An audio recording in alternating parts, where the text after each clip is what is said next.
The first patrol wolf came back across Frostglin ice without blood, and that was how Agnes Fairrow knew the wounds were worse than bleeding. Blood could be staunched. Silver frost in the paw meant the ice salt had entered deeper than skin. She was still on her knees in the patrol yard, collecting the Frosthide patrol shoes Alpha King Ronan Veyl had just called an old widow's superstition, when the northern gate opened and the first wolf collapsed. Then the second, then the third. No one laughed after that. Agnes did not run to the king. She ran to the wolves. The patrol wolves dragged themselves over the ice with claws curled inward, leaving no red trail, only pale silver streaks where paw flesh should have bled. Their issued military gear hung from their legs in stiff black straps, polished dark enough to look stronger than it had been tested to be. Patrol Master Cedric Orst raised a hand before Agnes reached the first wolf. "Do not touch royal patrol stock." She did not stop. "Then tell your stock to stop shaking." Cedric's face remained disciplined. "These injuries may come from sabotage in the old shoes. We warned the king that your frosthide seams held unknown oils." Agnes opened her palm so all could see the scars across her fingers. "The old shoes are stacked behind me because you stripped them before patrol." Alpha King Ronan Veyl stood at the center of the yard in his black wolf cloak. His wolf shadow moved beneath the ice like something chained below frozen water. He had used that power an hour ago to make a widow's work small. Cedric had presented the replacement gear before the assembled patrols. Cheaper, uniform, military approved, easier to issue, easier to inspect. Agnes had asked for one Stormfield test before the northern run. She had brought Frosthide patrol shoes, reinforced with layered hide, pressure bone, salt dark stitching, and heel flecks marked by stormyard wear. The shoes looked humble beside Cedric's polished gear. Soft, ugly, practical. Cedric had called them widow slippers. Ronan had not laughed, but he had done something worse. He had looked at the shoes as if comfort were less serious than war. "Frostglin cannot run on cottage craft," he had said. "Issue the military gear." Agnes had bowed because she was oath-bound to patrol safety, even when the king treated her oath as inconvenience. Now the first wolf whined under her hands. Cedric stepped closer. She was dismissed from outfitting duty. Her authority ended when the king approved the replacement. "My authority ended," Agnes said. "Not my eyes." She lifted the injured paw. The wound was bloodless and silver around the pads, like moonlight had cut from inside. Ice salt had entered through pressure cracks, traveled under the skin, and frozen the pain before the wolf could limp soon enough to save itself. "These are salt bite channels," she said. "Not sabotage." Cedric's jaw tightened. "You cannot diagnose royal wolves without permission." Ronan's gaze dropped to the paw. Something flickered in his face before command buried it. Years ago, during a border storm, he had accepted Agnes's winter shoes after frostbite took the feeling from his left foot. He had once worn Agnes's ugly winter craft because pain had stripped pride from him. Today, pride had returned, wearing a crown. "Say only what can be seen," he ordered. Another, smaller permission. Agnes took it because the wolf needed her more than her pride did. "The strap cut here," she said. "The military soul cracked here. The salt entered here. The wound is bloodless because the substitute layer froze the vessels shut." Cedric replied at once. "One wolf does not condemn a full issue." "No," Agnes said. "One wolf condemns sending the rest back out before we know why." The other wolves whined along the wall. Then the impossible began. Behind Agnes, where the discarded Frosthide patrol shoes had been piled for removal, one old patrol shoe shifted on the ice, no farther than a handspan, until its worn seam faced the silver wound. It did not walk to Agnes. It did not bow to Ronan. It did not turn toward Cedric. Two other pairs trembled in the pile but did not rise. Only the old shoe matching the fallen wolf's patrol size reacted. The Frosthide patrol shoes did not choose Agnes. They did not accuse any man. They did not love the widow who made them or remember loyalty. They held pressure memory, weight, salt, cold, and the line where protection had once kept frost from entering. Agnes used it. "Do not make them holy," she said. "Make them useful. Compare seam wear to wound pattern." Cedric recovered first. Old Frosthide can react to old scent. That proves nothing about the new gear. The objection was useful, because it was partly true. Old hide could react. That was why the ledger mattered. Agnes looked toward the trembling wolves, then opened the issue ledger. Stormfield test sheet, hide receipts, patrol size assignments, salt hardening record. A broken soul could show failure. Only the ledger could show where failure entered the patrol. Cedric's expression cooled. Those records are under patrol authority, and these wolves are under pain. Ronan looked from the worn shoe to the broken straps. He did not restore Agnes's outfitting duty, return the gear bench Cedric had taken from her, or admit he had been wrong. "Treat the wolves under witness," he said. "Then open the issue ledger." Agnes knelt beside the first wolf. "Salt ash," she said. "Warm brine. No hot iron. If you cauterize silver frost, you trap it." A young handler obeyed. The wolf stopped shaking one breath at a time. The old shoe settled against the ice and went still. Treatment, not worship. Evidence, not mercy. Then the northern gate opened again. The last missing patrol wolf limped into the yard alone, carrying the issued military gear between its teeth. The black strap had snapped. Inside the broken sole, where full frosthide layering should have flexed beneath salt pressure, the pale interior glittered with brittle filler Agnes had never listed on any patrol hide receipt she signed. She looked at Ronan. "That is not full frosthide layering," she said. "That did not prove fraud. It proved only that the issued sole no longer matched the material Ronan had been told he was approving."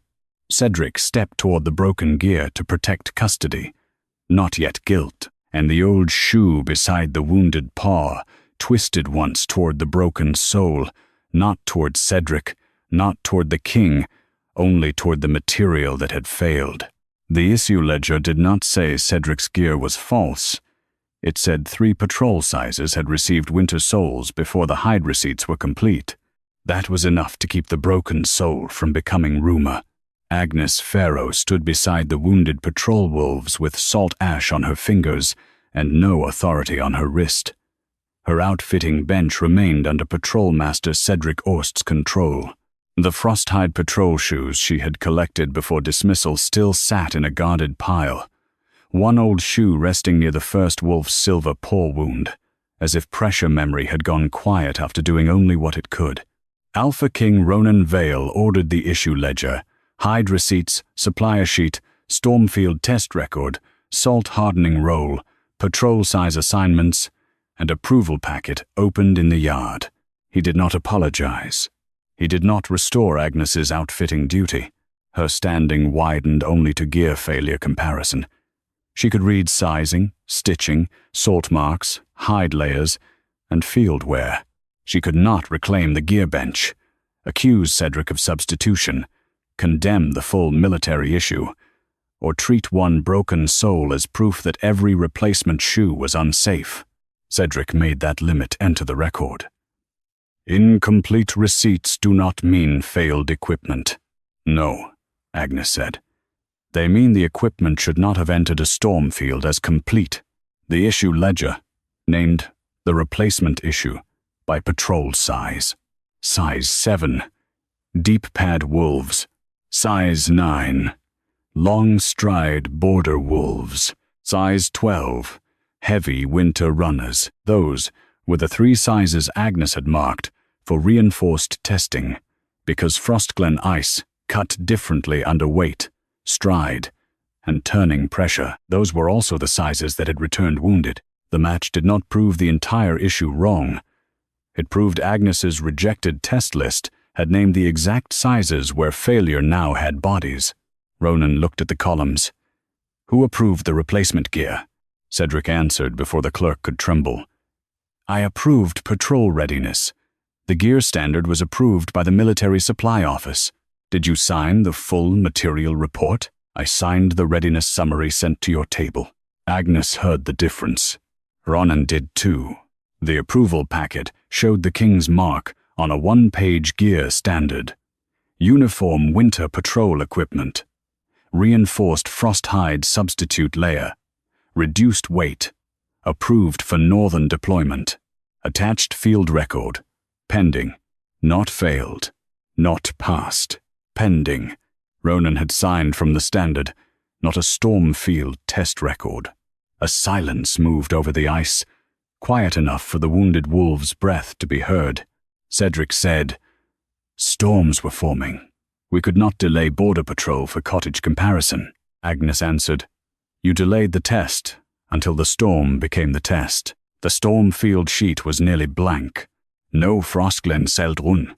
No broken ice turn trial.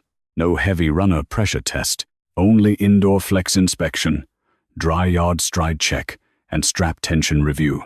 The gear had been tested for how it looked on a standing wolf, not how it survived when ice salt tried to enter living pores. The old Frosthide shoe near the wounded wolf stayed still.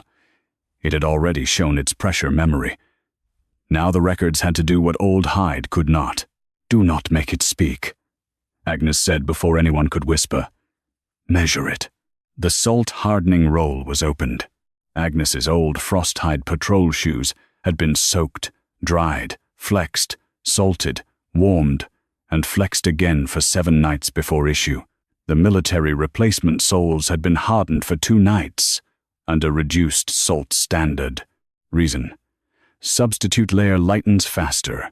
Full hardening unnecessary. Agnes touched neither page nor sole. Reduced, salt hardening for Frostglen is not full hardening, Cedric replied. The supplier certified the substitute for northern use. Then the supplier sheet matters. The hide receipts came next. Full Frosthide ordered. 200 layers. Full Frosthide received 120. Substitute pressure filler received. Approved under military efficiency clause. The filler was not hidden. That mattered. A listed substitute was not fraud by itself. It could be lawful if tested, declared, matched to size, and kept away from salt-heavy runs until proven. But the broken sole showed filler, where Agnes's receipt history required layered Frosthide under heavy pad pressure. Cedric's face remained controlled. The supplier sheet permitted filler in non-contact sections. Agnes lifted the broken sole with tongs, not her hands. This section touched the pad line. The supplier sheet described the filler as pale storm bark composite, brittle if exposed before full salt cure, and not approved for pad line pressure in heavy runners without extended hardening. Size 12 was heavy runner. The last missing wolf had carried a size 12 shoe. The record did not prove Cedric knew the filler was placed wrong. It did not prove the supplier cheated. It did not prove Ronan approved a false material. It proved a size 12 patrol wolf was sent into salt ice, with filler placed where the supplier's own sheet warned it should not bear pressure. Ronan looked at the injured heavy runner, then at his own left boot. Beneath leather and command, the old frostbite damage Agnes had once stopped from taking his foot throbbed in the storm air. Agnes saw him shift his weight.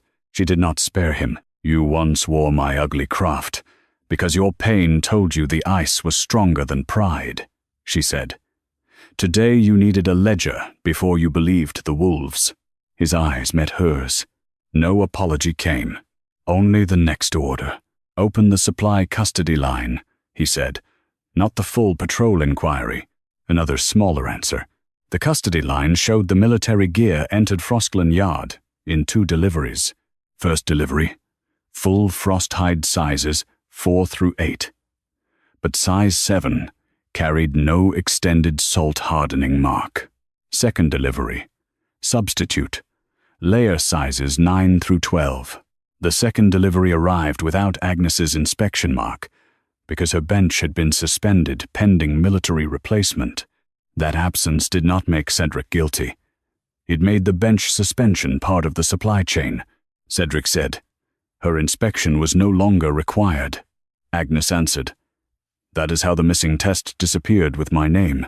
The patrol size assignments were read aloud. The lightly built wolves in sizes 4 through 6 had returned sore but uncut. The wounded wolves wore sizes 7, 9, and 12. Size 7 showed hardening failure. Sizes 9 and 12 showed substitute layer pressure failure. Not identical injuries. One broken pattern. The issue ledger did not shout conspiracy. It did something more useful. It narrowed failure. Then, a young handler found a small tag wedged inside the broken size 12 sole. It was not Cedric's mark. Not Ronan's. Not a confession. A supplier lot tag. Lot 4B. Substitute filler approved for dry ridge hunters. Storm patrol use requires separate salt. Hardening clearance. The tag did not accuse a man. It accused a route. Dry ridge filler had traveled into storm patrol gear without the clearance the ice required. Lot 4B had not been smuggled into Frostglen. It had been routed there through a clearance line no one had thought a widow would read. A clearance line could injure wolves while wearing the shape of order. Agnes Fairrow stood beside the broken size, 12 sole, with tongs still in her hand. Salt ash clung to her fingers. The wounded wolves lay under warm brine cloths along the yard wall, breathing easier, but not yet safe. Her outfitting bench remained sealed under Patrol Master Cedric Orst's authority. The old Frosthide patrol shoes stayed guarded in their pile, waiting for records to catch up. Alpha King Ronan Veyl opened one limited chain. Supply custody line, Lot 4B route, salt, hardening clearance sheet, inspection waiver, readiness summary, full material report, and royal approval packet. He did not apologize. He did not restore Agnes's outfitting duty. Her standing widened only to supply route comparison. She could read lot tags, hardening marks, size assignments, supplier warnings, and inspection records. She could not reclaim the gear bench, accuse Cedric of theft, condemn the whole issue, or treat Lot 4B as proof that every replacement soul was false. Cedric made that boundary sound like discipline. A routed lot is not a crime. No, Agnes said, but a dry ridge lot on Storm Patrol ice is a question with teeth. The Lot 4B transfer sheet began in the southern supply depot, where dry ridge hunters ordered light winter gear for high rock paths and shallow snow. The filler was lawful there. It flexed well on dry stone. It was never meant to take ice salt pressure under a heavy wolf's pad during a border storm. The route line changed at Frostglen Supply Exchange. Original destination, Ridge Hunter stock. Reassigned destination, Frostglen Patrol Replacement issue, sizes 9 through 12. Reason, full Frosthide shortage, military efficiency clause, emergency border deployment. The reassignment carried no personal signature. It carried a supply office stamp and a patrol readiness acceptance mark. Cedric's office route. Not yet. Cedric's hand. Ronan looked at the mark. Who accepted it? Patrol readiness desk, Majesty, the yard clerk said. Cedric answered, before suspicion could thicken too quickly. My desk receives material assigned by supply. Acceptance does not mean I inspected the inner layering of every soul. Agnes did not strike at the opening. That is true. Fairness kept the record strong enough to hold. The salt hardening clearance sheet came next. Lot 4B required separate clearance for storm patrol use. The clearance box was marked conditionally approved. Condition: extended salt cure. Condition: field flex after freezing. Condition: pad line placement prohibited in heavy runners. 3 conditions. Only one had been checked. Indoor flex after cold storage. No storm celt. No field turn. No heavy runner pad line cut. The size 12 wolf groaned as if the ledger had pressed against its paw. Agnes looked down but did not leave the record. That explained size 12. Ronan's gaze moved to the smaller wolf by the gate. And size 7? The size 7 report was opened separately. No. Lot. Fire B. Filler. Full Frosthide layering. Correct pad line material. But no extended salt hardening mark. The strap pressure diagram showed a military buckle placed lower than Agnes's old pattern, tightening over the deep pad turn point. Under ordinary frost, it would bruise. Under Frostglen salt, it cut pressure channels into the hide until the paw beneath took the ice. Size 7 had not failed because of filler. It had failed because full Frosthide had been rushed and strapped wrong. Agnes pointed with the tongs. Different wound, same missing field test. The storm field sheet stayed blank where her name should have been. Field outfitter review, waived. Reason: legacy craft conflict. Military standardization approved. Ronan's eyes narrowed. Who waived Agnes Fairrow's inspection? The waiver line named no individual. Patrol Readiness Authority, acting under replacement transition. Cedric's office route again. Still not Cedric's hand. Cedric lifted his chin. The old outfitter could not fairly judge replacement gear built to remove her bench. Agnes laughed once. It was the sound a woman made when insult became evidence. You called my knowledge bias because it knew where to look. Ronan did not defend him. He did not defend her either. The readiness summary was read aloud. Uniform military gear, sufficient for Frostglen deployment. Substitute filler, approved under efficiency clause. Field test pending, but not required, before initial issue. Widow's craft, obsolete, under standardization. The supplier warnings were not attached. The hardening conditions were not attached. The size-specific risk table was not attached. Cedric had signed the readiness summary, not the full material report. Ronan had signed from the clean gear standard and readiness summary, not the full packet. The records did not prove Cedric hid warnings. They did not prove Ronan knew the report was incomplete. They did not prove the supplier cheated. They proved the decision that stripped Agnes's bench traveled faster than the pages that could have explained why her bench still mattered. Agnes looked at Ronan. You approved a standard that made my work disappear before you read the conditions that required it. His left foot shifted on the ice. No apology came. Only the next command. Open the packet assembly log, he said.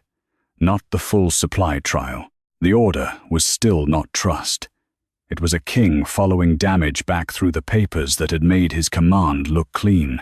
Another smaller answer.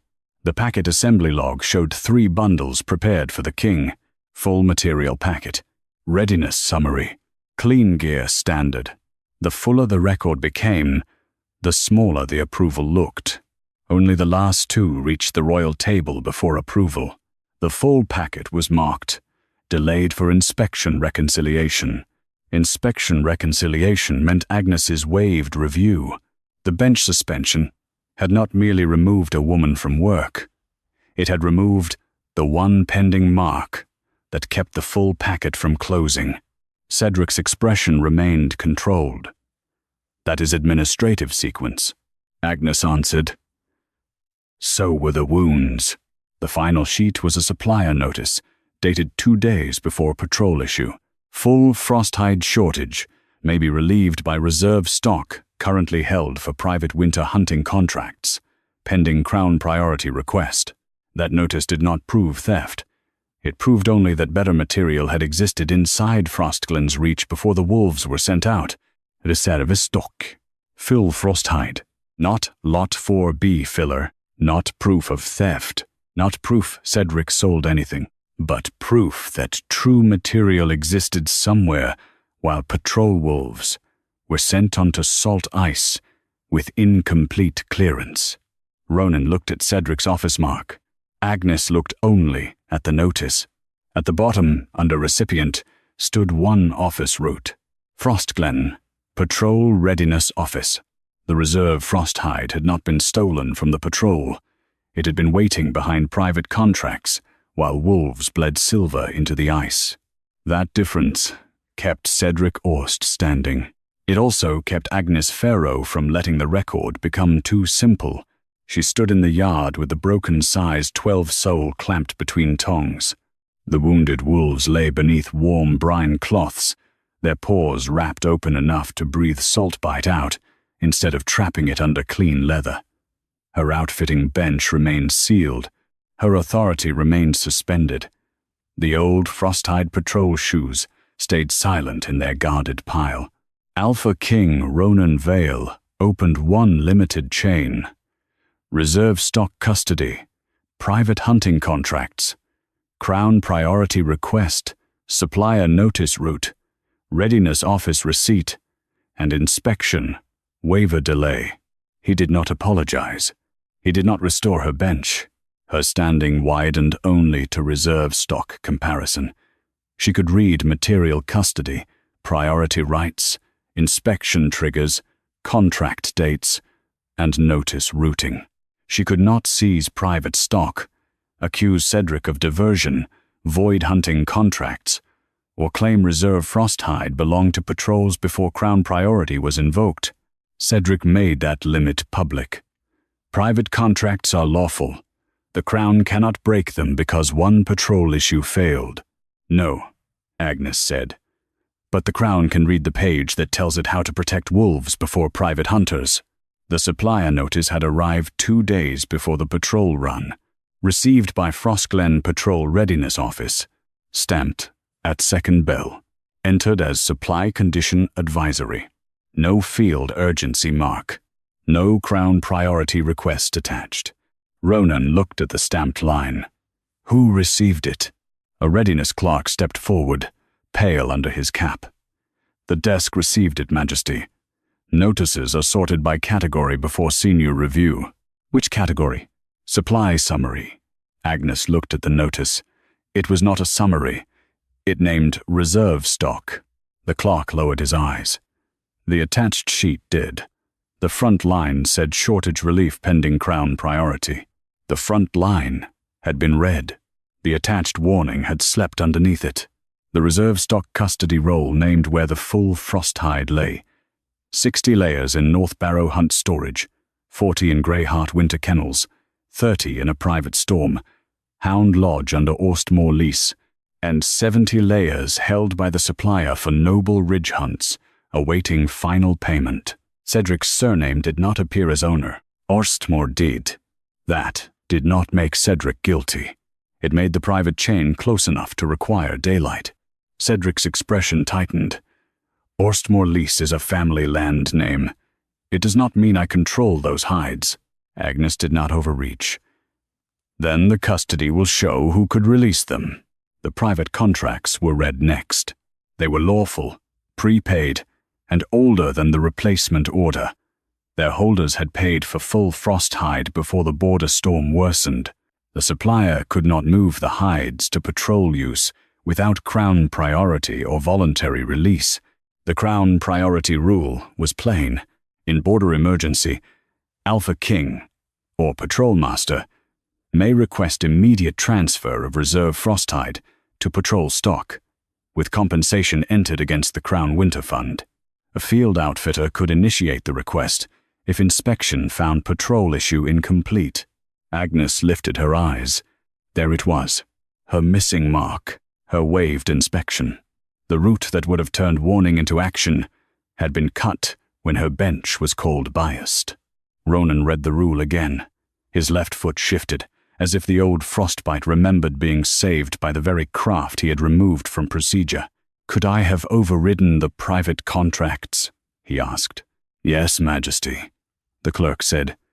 "If priority request reached your table." "It did not." "No, Majesty," Cedric said, "because the gear was certified under military supply standard."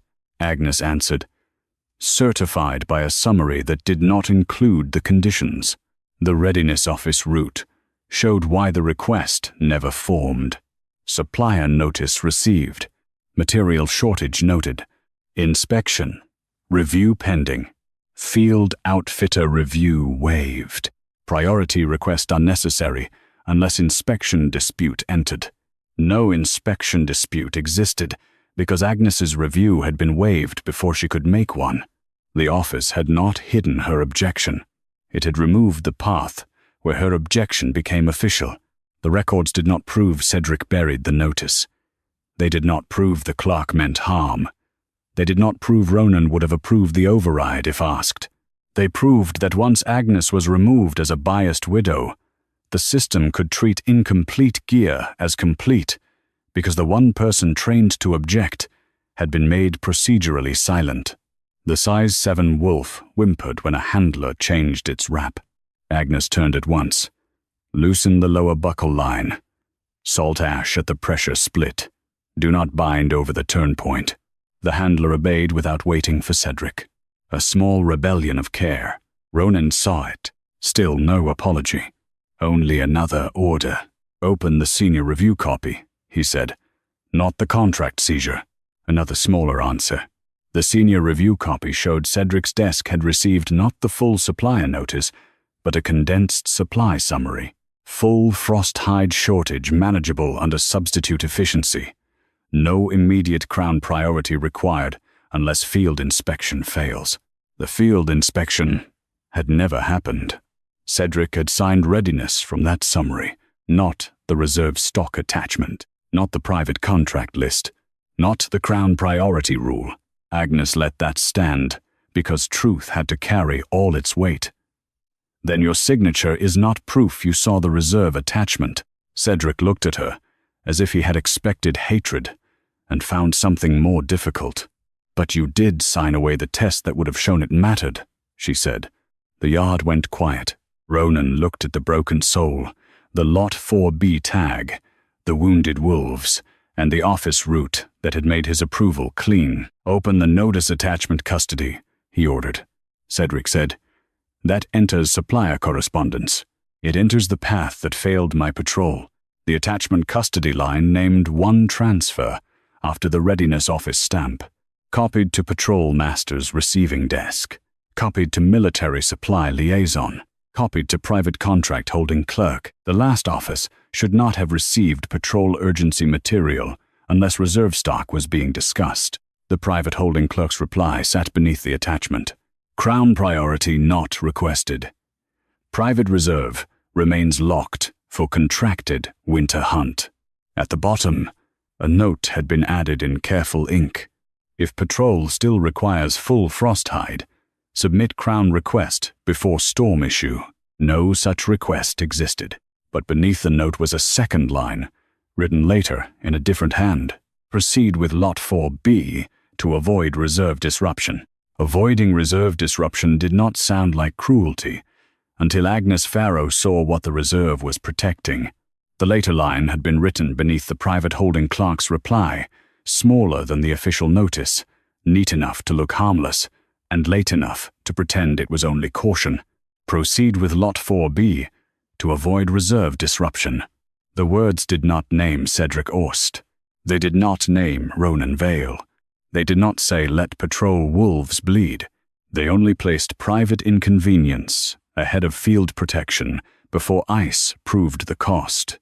Agnes stood with salt ash drying along her knuckles. Her outfitting bench remained sealed. Her authority remained suspended. The wounded wolves breathed under warm brine cloths, still alive because treatment had come before pride at least once. Ronan opened one limited chain, added, "Note handwriting, private reserve disruption meaning, crown priority draft, military supply liaison route, Orstmore lease custody, and earlier storm gear precedent. He did not apologize. He did not restore her bench. Her standing widened only to reserve disruption review. She could compare handwriting, contract terms, priority rules, material custody, and past patrol gear files. She could not seize Private Frosthide, accuse Cedric of selling true material, reclaim outfitting authority, or claim one later note proved the full issue had been corrupt. Cedric made that limit enter the yard. Avoiding disruption is not wrongdoing. Contracts keep supply orderly. Agnes looked at the runner. Orderly for whom? The handwriting board was brought beneath the lamps. 3 hands appeared in the attachment file. The readiness clerk, the military supply liaison, and the private holding clerk. The later line matched none perfectly. It matched a copied office hand, not personal writing. A routing hand used when a desk translated a decision into instruction. The mark beside it was Patrol Readiness internal copy. Cedric's office route, not yet Cedric's hand. Fairness held the record in place, even when Agnes hated it. The private reserve disruption sheet explained the phrase. If Crown Priority removed full Frosthide from private winter hunting contracts, the Crown would owe compensation, replacement priority, and penalty heat stock to affected holders. Orstmore lease would lose 4 outfitted hunt teams. Greyheart would lose 2. North Barrow would lose ridge protection allotment. The reserve was not sacred. It was expensive. Ronan's jaw tightened. How much? The clerk read the sum. A harsh number moved through the yard. Cedric said, "That is why reserve seizure is rare." Agnes answered, "Not seizure. Priority. The rule exists because patrol wounds cost more than noble inconvenience. The Crown Priority draft had been started. Note sang. That was the first new wound in the file. Draft title: Emergency Frosthide Transfer Request for Frostglen Patrol Sizes 7, 9, and 12. Attached reason: Field Outfitter concern pending. Then the draft stopped. Status: Suspended after inspection waiver. The waiver had not only delayed the full packet, it had killed the draft before it reached Ronan's table. Ronan looked at the title. "I never saw this." "No," Agnes said. "You saw the summary that said you did not need to." The military supply liaison route showed the draft had passed from readiness office to supply liaison for cost review. A margin note questioned whether field outfitter concern carried authority after bench suspension. Agnes felt the sentence more sharply than the cold. Her worry had been treated as less official because they had first stripped the office that made it official. Cedric's voice stayed controlled. "A suspended outfitter cannot trigger Crown Priority against lawful contracts. Then suspending me decided more than my bench." No one answered. The Orstmore lease custody roll came next. Cedric stood still while the clerk read. Orstmore Winter Lodge belonged to his cousin, not to him. The private hunt contracts had been arranged before the replacement gear order. The lease held full Frosthide reserve for noble stormhounds, not patrol wolves. No direct sale. No theft. No proof Cedric profited. But the Patrol Readiness Office had known that reserve disruption would touch a family lease connected to the man whose desk accepted Lot 4B. Ronan turned to Cedric's office mark again, not Cedric's face. "Did you know Orstmore was on the reserve list?" Cedric's answer came after one measured breath.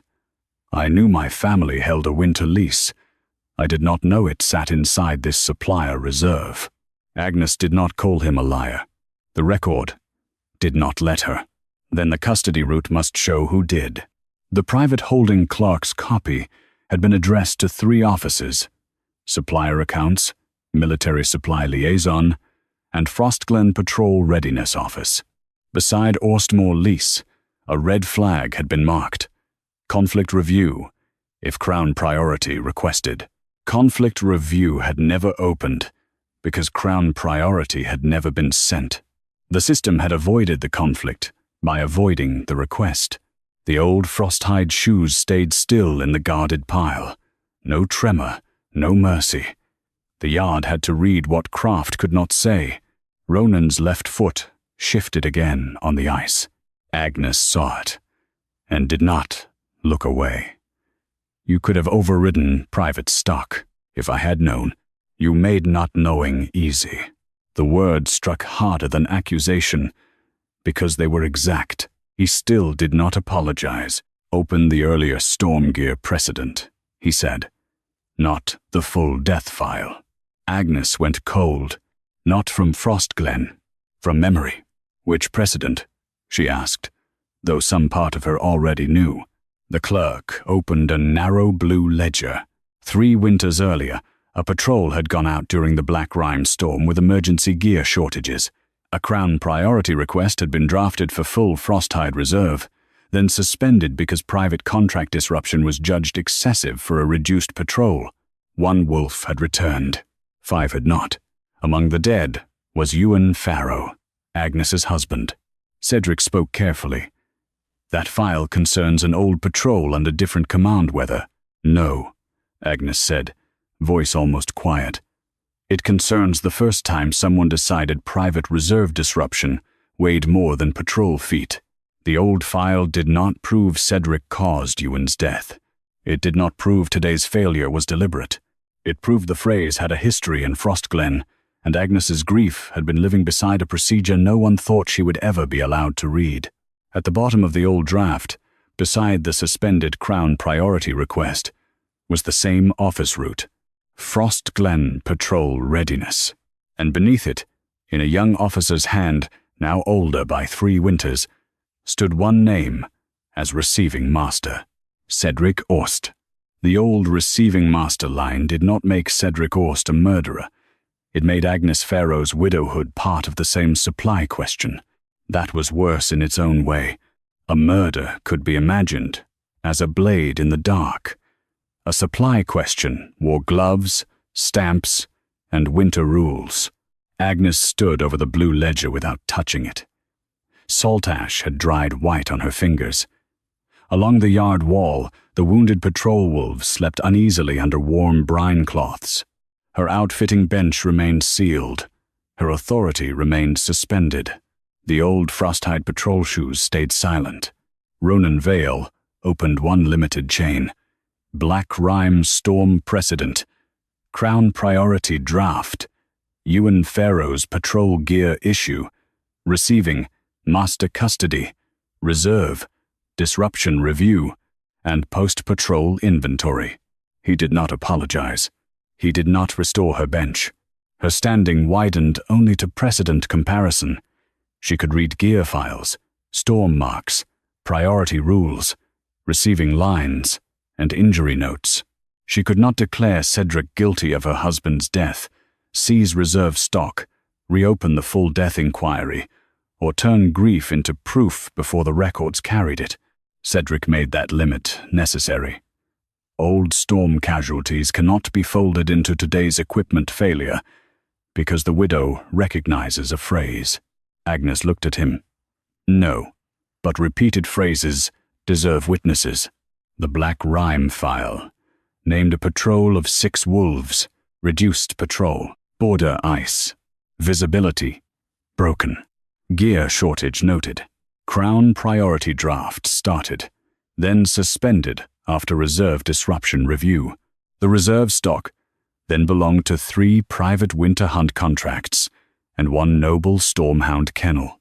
The patrol received temporary military souls with partial frosthide and short hardening, marked adequate for limited exposure. Limited exposure became a full storm when the wind turned before moonrise. The injury notes were brief, because 5 wolves never returned to give their paws to the ledger. Fairrow's line carried 1 surviving object. Recovered left shoe, strap frozen through, sole split, a long pressure turn. Agnes did not breathe for 2 lines. Ronan saw it. He did not comfort her. That would have made the wound smaller than the record. The post-patrol inventory showed reserve frosthide, had remained locked during the Black Rime storm. 2 days later, when the private hunt delayed, the same reserve stock was released back to supplier storage. Not stolen, not sold over corpses, simply unused, while patrol wolves died without it. Cedric's jaw held steady. The weather exceeded prediction, Agnes answered. So did the cost of caution. The receiving master custody placed Cedric at the Frostglen Patrol readiness desk 3 winters earlier. Young officer, acting master, authorized to receive shortage notices, not final Crown priority decisions. His mark appeared on the suspended draft as receiving master. His superior's seal appeared on the final suspension. The record did not prove Cedric ordered Ewan's patrol out under bad gear. It did not prove he had power to override reserve stock then. It proved he had been present the first time Frostglen learned how to call missing protection acceptable risk. Ronan looked from the old file to the wounded wolves. And today the same office used the same route. No one answered. The Crown priority rule from 3 winters ago matched the present rule almost word for word. A field outfitter could trigger inspection dispute. A patrol master could elevate emergency transfer. A king could override private reserve contracts in border danger. The old field outfitter had been Agnes's husband. The entry made her hands close. Ewan Fairrow had filed the inspection dispute before the Black Rime patrol left. Status: not accepted. Reason: outfitter concern unsupported by readiness office due to reduced patrol scope. Reduced patrol scope. 5 dead wolves. On Evidov, a phrase that had weighed living feet against inconvenience and found the feet lighter. Cedric spoke more softly now. I was not patrol master. No, Agnes said. You became patrol master after a file taught the office how to survive the dead. The yard went still. That did not accuse him of murder. It accused him of learning the wrong lesson. Ronan's left foot shifted again on the ice. The old frostbite damage had become a visible habit now, a small betrayal beneath royal stillness. Agnes did not spare him. When your foot froze, I did not call proper gear excessive, because only one prince was limping. His eyes lifted to hers. No apology came, but something in his face stopped hiding behind command. Open Ewan Fairrow's recovered gear file, he said. Not the full death judgment. Another, smaller answer. The recovered gear file was narrow, water-stained, and wrapped in grey cord. It held a torn left winter shoe, not one Agnes had made. The sole had cracked, where the pressure turn met the strap. The hardening mark was missing. Size 7. Deep pad issue. The same failure category as one of the wolves lying in the yard now. Agnes's voice did not break. So, size 7 was not new. The clerk read the old supplier note. Temporary military sole acceptable, if extended salt hardening completed. The hardening line was blank. Cedric looked at the page and then away. The present size 7 file lay beside it. Full Frosthide. No extended salt hardening. Lower military buckle. Different year. Same dismissed test. The old precedent did not prove today's Lot 4B route was malicious. It proved Frostglen had been warned by the dead and still rebuilt the same shortcut around the living. A young handler at the wall whispered, Can the old shoes be used now? Agnes turned toward the wolves first. Only after inspection. Old craft without test is still risk.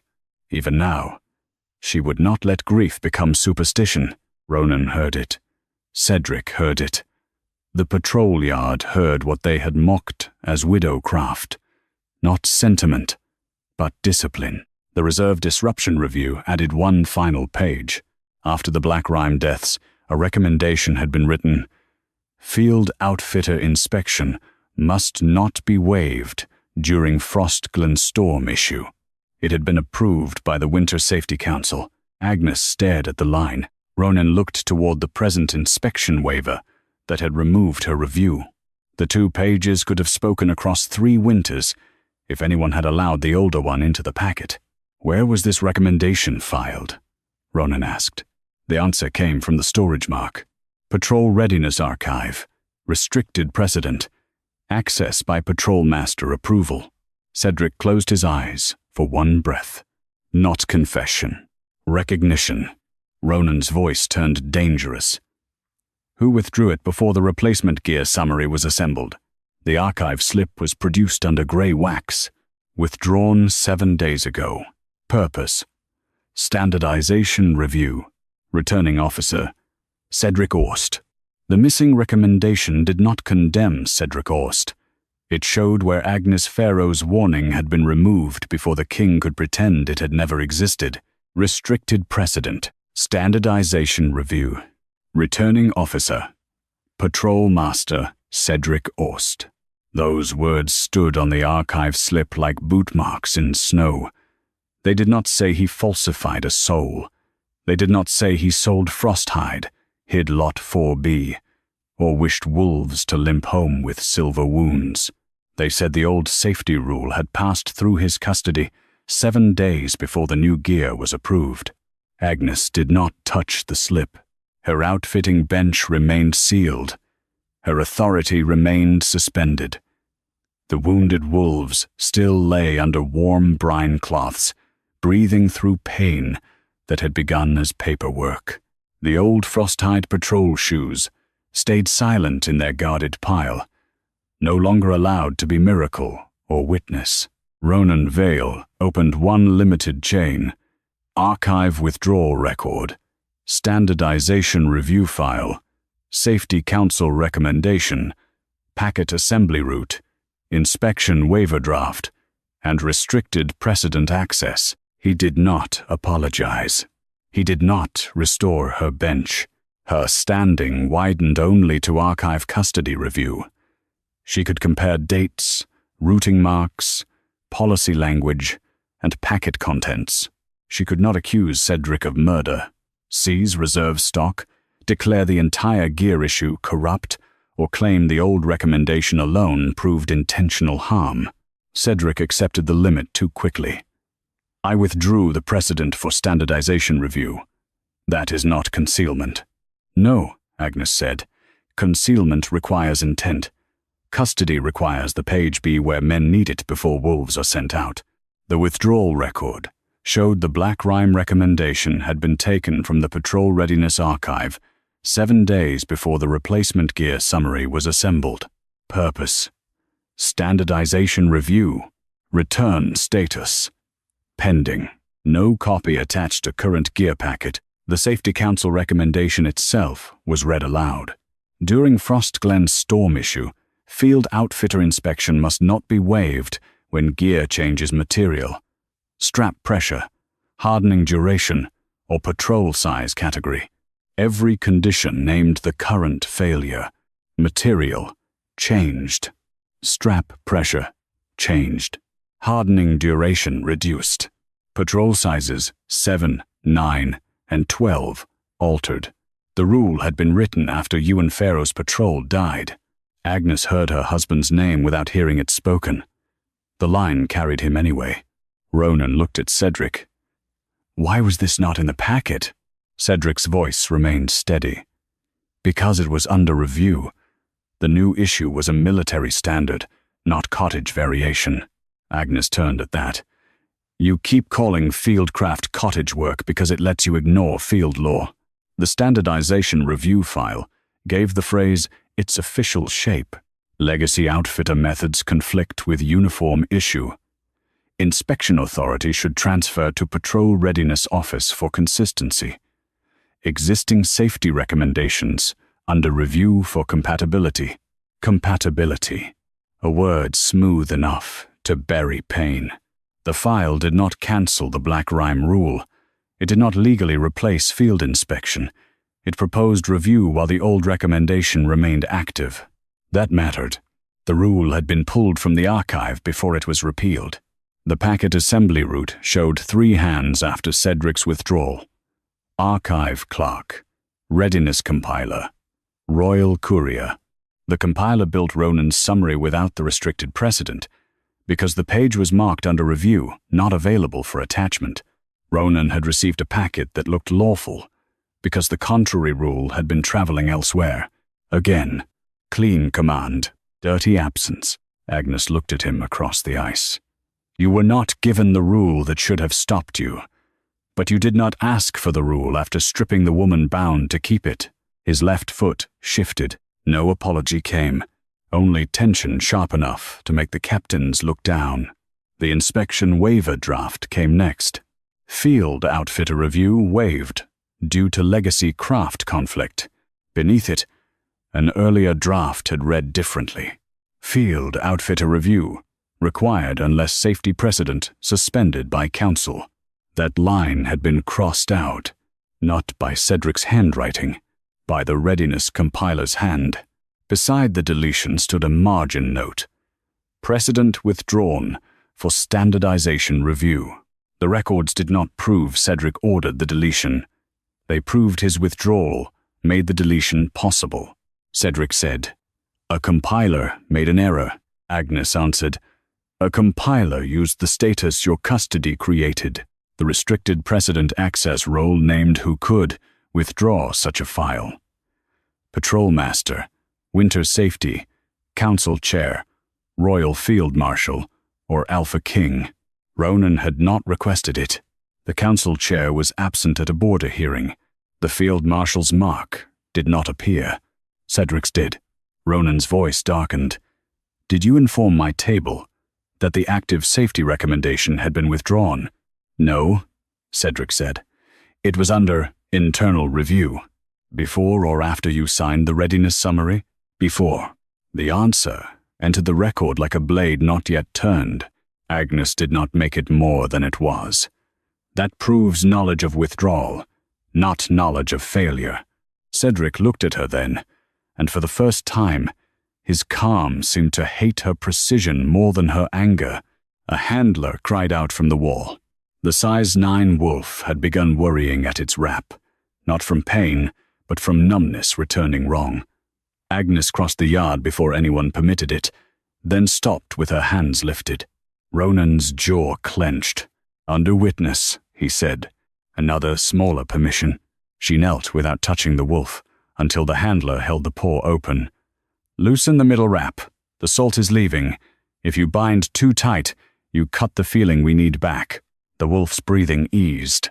Care kept interrupting the trial, because the injured could not wait for men to finish being careful with guilt. When Agnes returned, the final page of the standardization review lay open. Future transfer of inspection authority to Patrol Readiness Office recommended after successful first deployment. Successful first deployment. The phrase had been written before the storm run, before the wolves returned, before bloodless silver wounds proved the deployment had been the test. At the bottom was a note to attach post-run injury data to final review. Ronan went still. "Post-run injury data?" The compiler whispered. "The first run was to complete the standardization review, Majesty." The silence afterward was not empty. It was full of wolves breathing through pain. Agnes looked at Ronan. "They did not skip the test." Her voice was quiet enough to hurt. "They made the patrol take it." Cedric said nothing, and the next sheet showed the injury report form had already been prepared, with 3 patrol sizes printed at the top. 7, 9, 12. The injury report form had been printed before the wolves left the gate, and that made the pain in Frost Glen Yard feel less like an accident and more like a question someone expected the storm to answer. Agnes Fairrow stood over the page with salt ash drying white on her hands. The form did not name Cedric Orst. It did not say harm was desired. It only listed 3 sizes at the top. 7, 9, 12.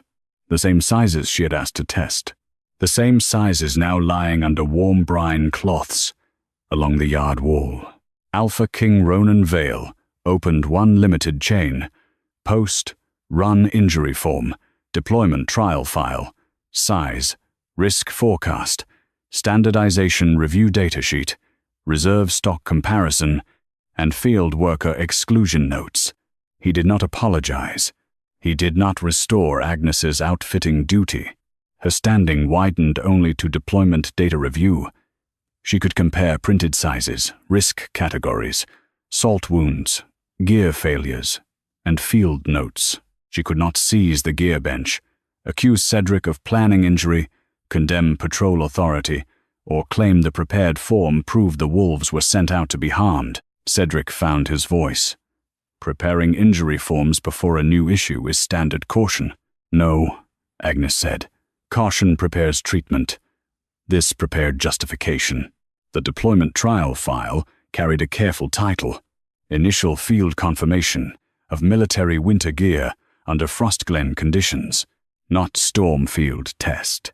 Not Experiment. Confirmation. The file described the Northern Patrol as first deployment use, with post-run data required to complete standardization, review, and transfer inspection authority from Field Outfitter Bench to Patrol Readiness Office. Ronan read the line twice. The patrol was used to complete the review after approval. The compiler lowered his eyes. The review required live field data, Majesty. Agnes looked at the wolves. Then say live field wounds. The size risk forecast sat beneath the trial file. Size 7. Deep pad stress under lower buckle. Monitor for pressure silvering. Size 9. Stride torque risk under substitute layer. Monitor outer pad cuts. Size 12. Heavy runner pad. Line compression.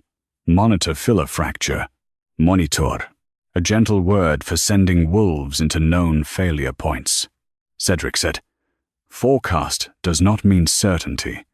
It means responsible observation. Agnes lifted the broken sole with tongs. Observation without warning the handlers is not responsibility. The handler of the size 12 wolf went pale. We were not told to watch the pad line. The field worker exclusion notes explained why. Legacy outfitter participation suspended to prevent bias in first deployment data. Patrol handlers to report outcomes after return. Agnes's throat tightened. You removed the workers who knew where the gear would fail, then called their absence cleaner data. Cedric's face remained hard. A test influenced by old craft would never be accepted by military command. It would have been accepted by paws. The old Frosthide shoes remained silent. No tremor, no guidance. Only the wolves breathing and the scrape of pages. The standardization datasheet showed columns already prepared for the injuries. Paw surface silvering. Strap pressure mark. Sole fracture. Salt entry line. Recovery estimate after gear adjustment. No column for prevented injury. No column for field outfitter warning. No column for whether the patrol should have been sent. The records did not prove Cedric wanted wolves hurt. They proved the office had decided that injury data from living patrol wolves could finish a review that should have been completed before deployment. Agnes looked at Ronan. You signed a clean standard. They needed wounds to finish it. Still no apology. Only the next order. Open the reserve stock comparison, he said. Not the full removal of patrol command. Another smaller answer. The comparison sheet placed two choices side by side. Option 1. Crown priority request. Full Frosthide transfer. Delayed patrol by 1 day. Compensation owed to private contracts. Option 2. Proceed with Lot 4B and shortened hardening. Complete field confirmation during first patrol. No reserve disruption unless injury data exceeds tolerance. Ronan's voice turned low. Tolerance? Acceptable injury threshold, Majesty. The yard clerk whispered. Agnes closed her eyes for one breath. Pain men can count becomes pain they can permit. The threshold table listed bloodless silver frost as severe if paw feeling failed after warming. All 3 wounded wolves had shown bloodless silvering. The threshold had been exceeded. Cedric said, which is why the review now matters. Agnes turned to him. The review mattered before they had to limp home. The reserve stock comparison did not prove Cedric stole full Frosthide. It did not prove Orstmore hunters received patrol material. It proved someone chose a live deployment trial over a Crown priority request because private reserve disruption had been treated as greater than risk to patrol wolves. Ronan's left foot shifted again. Agnes saw it. "You know what it means when a foot stops telling the truth," she said. "You knew before you signed." The words hit him because they were not only about old rescue, they were about command. A king with one old frost wound had trusted summaries over people who could feel the ice for him. He did not ask forgiveness. "Open the field, worker exclusion order," he said. The order bore the same readiness office route and Cedric's approval mark, not a hidden signature, not a forged command. A lawful mark used in a cruel place. Field outfitter. Agnes Fairrow, excluded from first deployment assessment, due to conflict of interest. Conflict of interest. Prior maker of discontinued gear. Her expertise had been converted into bias. Her dead husband's precedent had been converted into archive material under review. A wolf captain stepped forward. "Majesty, my patrol was not told we were completing a trial." Ronan looked at Cedric. Cedric's answer came stiffly. "A first deployment always produces data," Agnes replied. "Then every man who sent them should have worn the gear first." The yard fell still. Ronan looked down at his own boot, the one hiding the foot Agnes had saved. Then he looked at the wounded paws. "Bring me the unused issue pairs," he said. "Sizes 7, 9, and 12. Cedric hesitated. "For inspection? For trial?" Agnes moved before thought. "No. You do not prove safety by injuring another body," she said. "You prove it by opening the stock before it touches skin." Ronan stopped. That obedience cost him something visible. "Open the stock crates," he said. Inside the unused size 9 crate lay a packing slip, not from the supplier, but from Orstmore Winter Lodge storage. Full Frosthide reserve transferred out. Replacement filler received in exchange. No Crown priority request. No patrol notification. Only a private reserve adjustment mark dated the morning Agnes's bench was suspended. The private reserve adjustment mark did not prove theft. It proved the full Frosthide had been close enough to save patrol paws and had been moved farther away before the first wolf crossed the gate. Agnes Fairrow stared at the packing slip inside the unused size 9 crate, while cold wind pushed loose snow across Frostglen Yard. Orstmore Winter Lodge storage. Full Frosthide reserve transferred out. Replacement filler received in exchange. No Crown priority request. No patrol notification. The date was the morning her outfitting bench had been suspended. The wounded wolves lay under warm brine cloths along the wall. Their breathing had steadied, but each breath still came from injury that should have been prevented before treatment became necessary. Her bench remained sealed. Her authority remained suspended.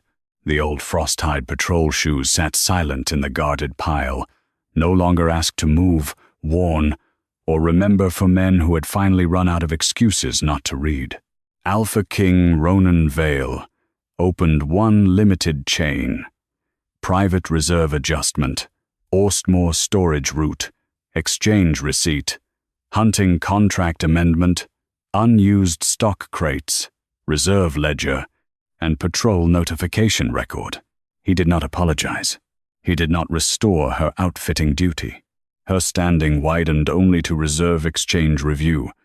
She could read hide marks, crate seals, lot tags, contract dates, and gear categories. She could not seize Orstmore storage, accuse Cedric Orst of theft, void private hunting contracts, or claim the adjustment mark proved who ordered the exchange. Cedric made that boundary necessary. Reserve adjustments happen between private holders and suppliers.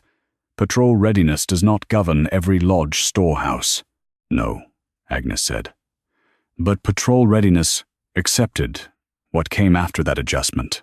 The exchange receipt named 2 materials: full Frosthide, 70 layers, Orstmore Reserve, released to supplier account for private contract balancing.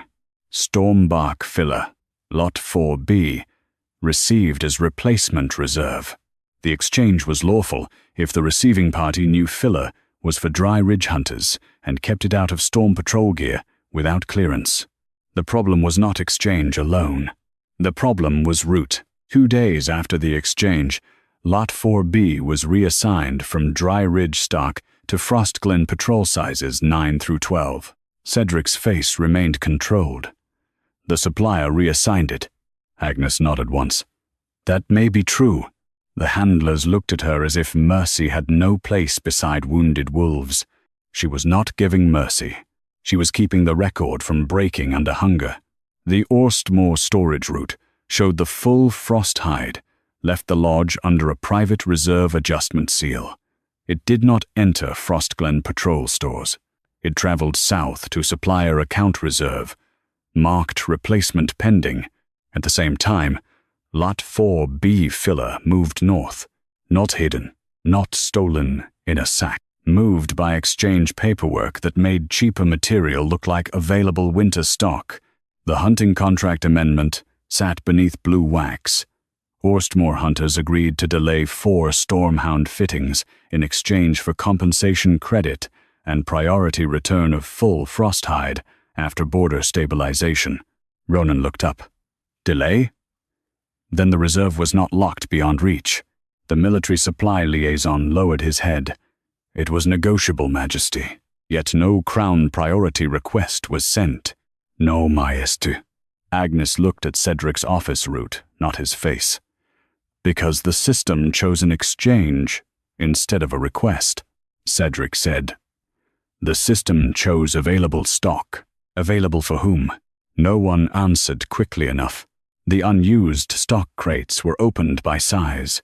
Size 7 held full Frosthide, correct material, wrong hardening, and buckle pattern. Size 9 held mixed layers, Frosthide at heel, Lot 4B filler, under outer pad turn. Size 12 held the worst of it, filler pressed into heavy runner pad line, exactly where the supplier sheet forbade it without extended salt clearance. The crates proved the wounded patrol had not been unlucky. They had been predictable. Still, they did not prove Cedric personally placed filler into the soles. They did not prove Ronan knew what was missing.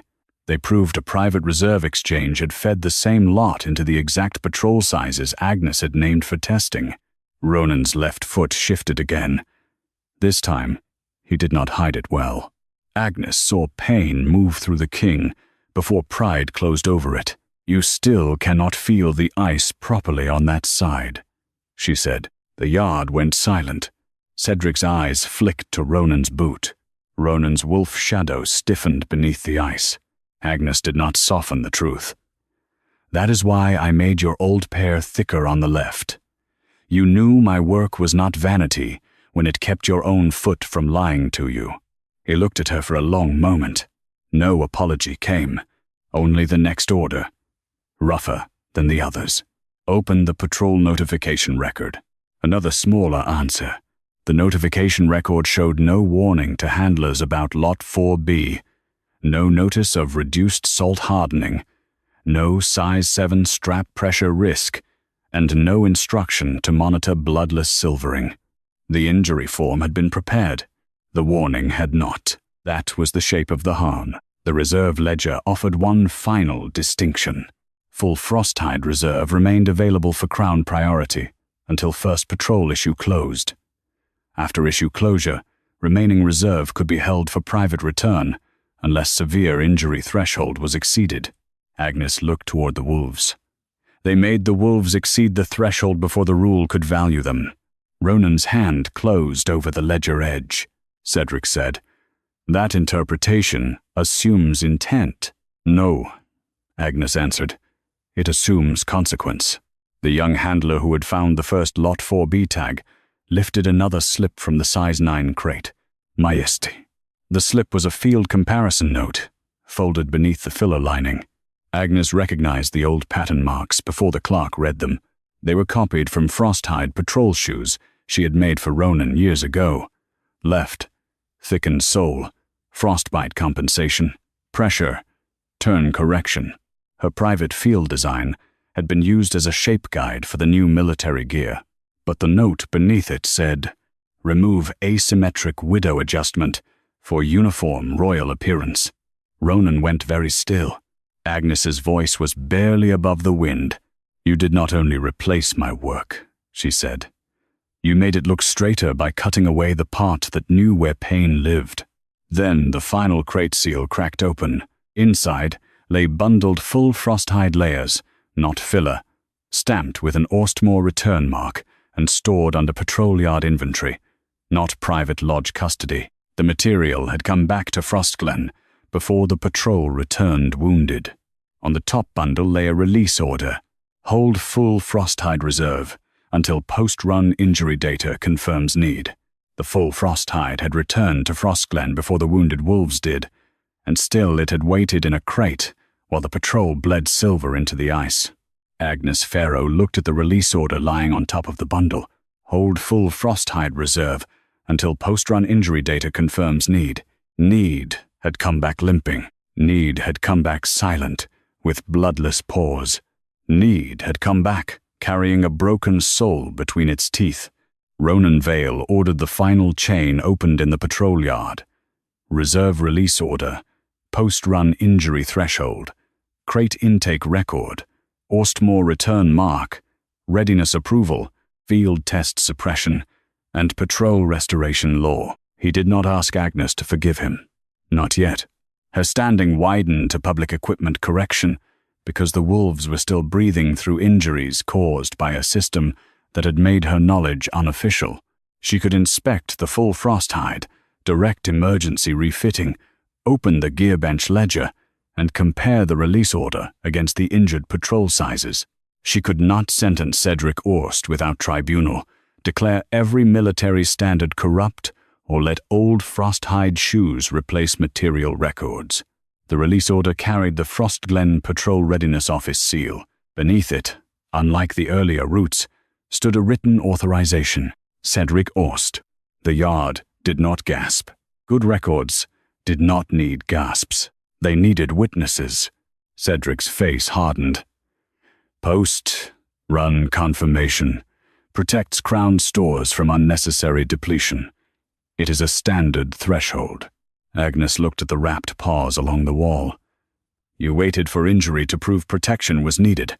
The storm severity was uncertain. The risk table named the sizes. The old outfitter's objections were biased. The old outfitter's objections were correct. Ronan read the intake record himself. Full Frosthide reserve returned from Orstmore adjustment at first bell. Stored in patrol yard inventory at second bell. Not issued before Northern Run. Reason: post. Run injury data pending. The size risk forecast had already named 7, 9, and 12. The unused crates had already shown Lot 4B in pressure zones. The Black Rime precedent had already forbidden waiving field inspection during storm issue. The chain did not prove Cedric wished wolves harmed. It proved he had authority, warning, material, and time, and still chose a live patrol run over field-tested protection. That was enough for command removal. Ronan looked at the wolf captains. Enter it. Cedric's jaw clenched. Majesty, a tribunal should decide whether judgment under supply pressure becomes misconduct. It will, Ronan said, without you holding patrol gear while it decides. Cedric Orst was removed from Patrol Master authority, pending tribunal for withholding, returned full Frosthide from storm issue, waiving required field inspection, accepting Lot 4B without clearance, suppressing active safety precedent from the royal packet, and using live patrol injury data to complete standardization review. Cedric did not confess. He did not need to. The release order, risk table, reserve custody, Lot 4B route, inspection waiver, Black Rime recommendation, and wounded wolves would speak where pride still would not. Only then did Ronan turn toward Agnes's sealed bench. He did not touch the lock himself. He ordered the oldest wolf captain, the yard clerk, and the handler of the size 12 runner to open it under witness. Agnes Fairrow's outfitting authority restored before Frostglen Patrol Corps. Gear bench returned. Inspection mark required on all Storm Patrol issue. Field test mandatory before material change, strap change, hardening reduction, or patrol size reassignment. No private reserve contract could outrank Crown priority during border storm without the Alpha King's written refusal entered beside the field outfitter's objection. The clerk read every line aloud. Agnes did not cry. She took back her measuring cords, salt awl, pressure chalk, and frosthide knife with hands steadier than the men who had mocked them. Then she turned to the wolves. "Full frosthide first for the injured sizes," she said. "Not all at once. Size 7 needs corrected buckle placement and extended salt cure. Sizes 9 and 12 need padline replacement. No patrol leaves until each shoe has crossed broken ice under weight." A handler whispered, "Can we use the old shoes?" "Only after inspection," Agnes said. "Old care can fail too if men worship it instead of testing it." Ronan heard that, and his face changed because she had given him the answer he had failed to deserve. She did not want revenge against military order. She wanted order made honest enough to protect the living. The wolves were treated through dusk. Salt ash drew the silver frost outward. Warm brine kept vessels open. No hot iron sealed the pain inside. The old frosthide shoes remained still, while new corrected pairs were cut, layered, cured, flexed, and marked in the ledger. Treatment, not worship. Evidence, not mercy. When the last patrol wolf placed one trembling paw on the test ice and did not bleed silver, the yard released a breath it had been holding since the northern gate opened. Only then did Ronan face the patrol corps. "I approved a clean gear standard without the field record that could have stopped it," he said. "I dismissed Agnes Fairrow's craft as widow superstition after that same craft once saved my frostbitten foot. I let uniformity look like wisdom because it was easier to command than pain I could not feel." The public roll took the words. Annulated. Truth entered the yard, but it did not undo the mourning. Ronan descended the ice steps and stopped before her bench. "I will protect your authority before mine touches it again," he said. Agnes looked at his left boot. "Protect it from convenience first. Pride was only the banner it wore." He accepted the wound in that answer, without trying to close it. "Then teach me where the ice lies," he said. "No," Agnes said. "You will learn where the patrol workers say it lies. I am not your private warning." For the first time, the Alpha King bowed his head before the woman whose ugly shoes had understood winter better than his crown. Later, under a moon sharp as cut silver, Ronan carried frosthide bundles behind Agnes, while she inspected each pair by size, stride, and stormfield. Not beside her. Not yet. Behind her, where a king who had mocked hidden protection could begin by carrying the weight he once made invisible. At dawn, Frostglen's patrol wolves crossed the ice in field-tested shoes, and this time every pawprint held.